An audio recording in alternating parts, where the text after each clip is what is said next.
Yes. Been a long time. Shouldn't have left you without a dope beat. It's steel. But you can't be any geek off the street. Gotta be handy with the steel, if you know what I mean. Keep it real. Keeping it real.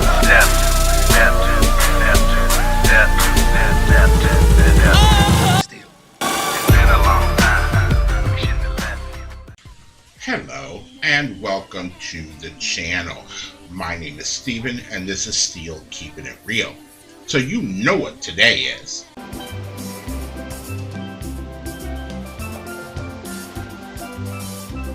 Looking good, Billy Ray. That's right, it is Yacht Rock Wednesday. And on this day, I like to do adult contemporary hits from the 60s, 70s, 80s, 90s, 2000s, and you're normally of a Caucasian persuasion. Now, I have added a category, adult alternative, to this night as well, because it does open up a lot more other types of music on this channel. So, the last song that I am going to play actually comes from 1975, which means I would have been 6 years old. And the song is called December 63, Oh What a Night. And it's by Frankie, Valli, and the Four Seasons. Now, I always liked this song, and it especially because of the time frame that it came out. It was more or less like a disco type of song.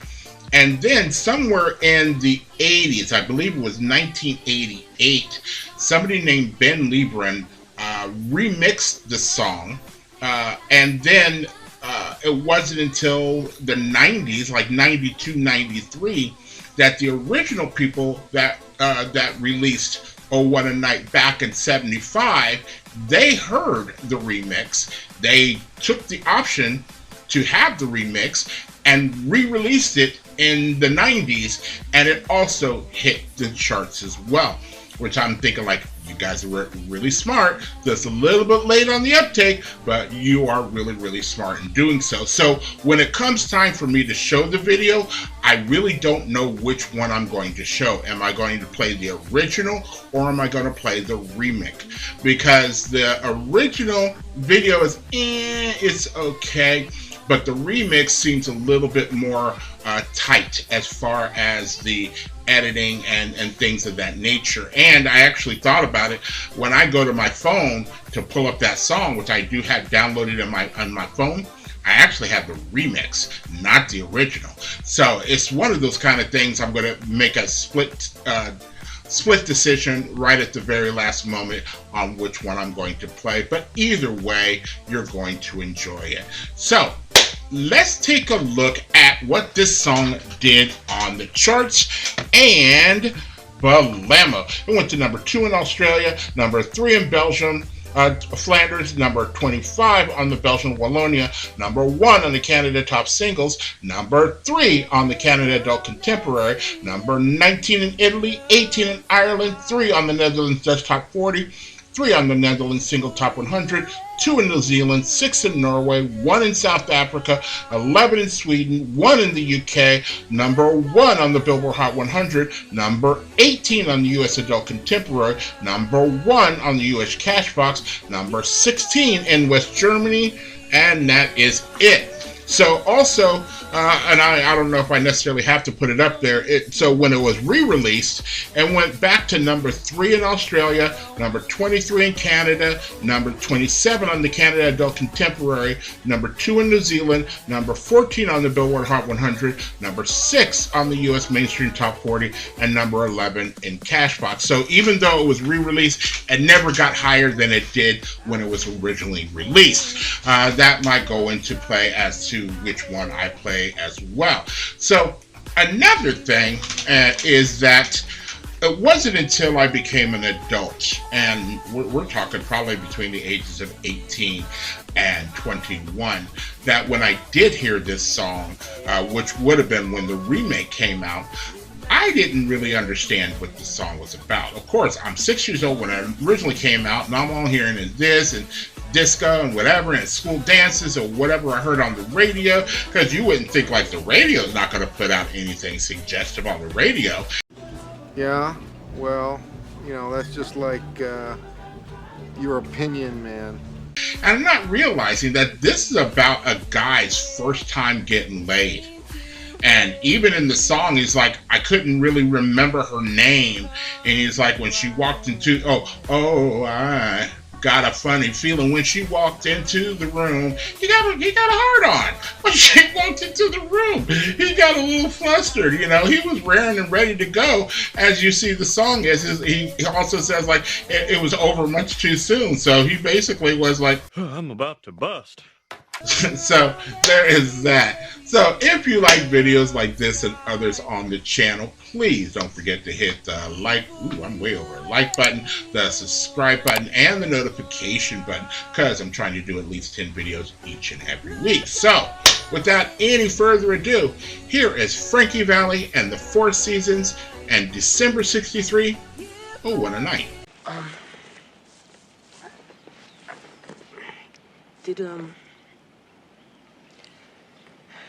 Did we, Yeah. I'm pretty sure. excuse me, but, do you know if, did I enjoy it?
is Oh What a Night by Frankie, Valli, and the Four Seasons. Now, the weird thing about this is that as I'm reading the research on this, I'm finding out that the song was originally supposed to be called Oh What a Night, but it's supposed to be the year 1933, and it was originally supposed to be about oh what a night now that prohibition is over and we can drink and party and have and do all these other kind of things. And it was actually Frankie Valli that said, like, nah, we shouldn't talk about that. Let's talk about something about a little bit more modern, about, you know, what might have been happening to, you know, maybe one of us back in 63 and, you know, relationship wise, and, you know, because, you know, everybody loves a love song, whether it's a happy one or a sad one. You know, we all do. I mean, come on, Copacabana, her name was Lola.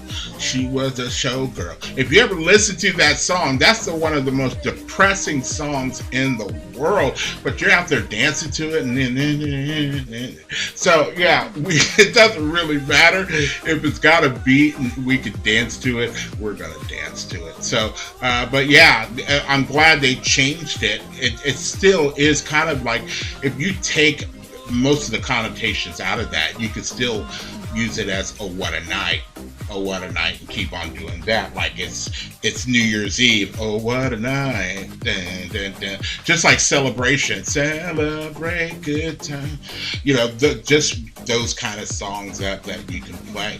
But you know what I do notice, you know, it still had I would say 75% of the elements of the original, but what it did is it added a little bit more percussion. And because this might have been done in 1988, when the remix was done, it has that little go-go feel to it, like the song "Da Butt." And if you listen to some early Curtis Blow, I never realized until like a couple of years ago that it was actually Curtis Blow would have probably been the first mainstream person that I heard using that go-go beat way back in the day. And then he also uses it on the song called Chill Out. I'm Chillin'. The song is called I'm Chillin', which is probably the last good song that I think Curtis Blow actually released. Next. Say what? The go-go Curtis Blow, y'all. Give it bomb. I'm chillin'. Yeah, it's got a go-go beat to it, which just gives that little extra pop and everything else like that to it. And then showing the video of people dancing like it was back in 1975, because it probably did, that part of the film probably did come from 1975. It just brings everything right around, because, you know, if you were of a certain age, even if you were older, I'm sorry, you would dance. I remember, you know, my parents, or at least my stepfather, you know, if the beat moved him, he would pull out one of his oldest moves, like the funky chicken, to dance to a particular song, when you realize, like, nobody dances the funky chicken anymore, but you're dancing it to, like, Good Times by Chic. Well, at least he was dancing, if you know what I mean. So, if you are still here, I thank you very much for staying tuned. I really do appreciate it. First and foremost, I want you guys to like the videos as much as I like making them for you. After that, all you need to do to help me out with the channel is to like, subscribe, share, and comment. Peace.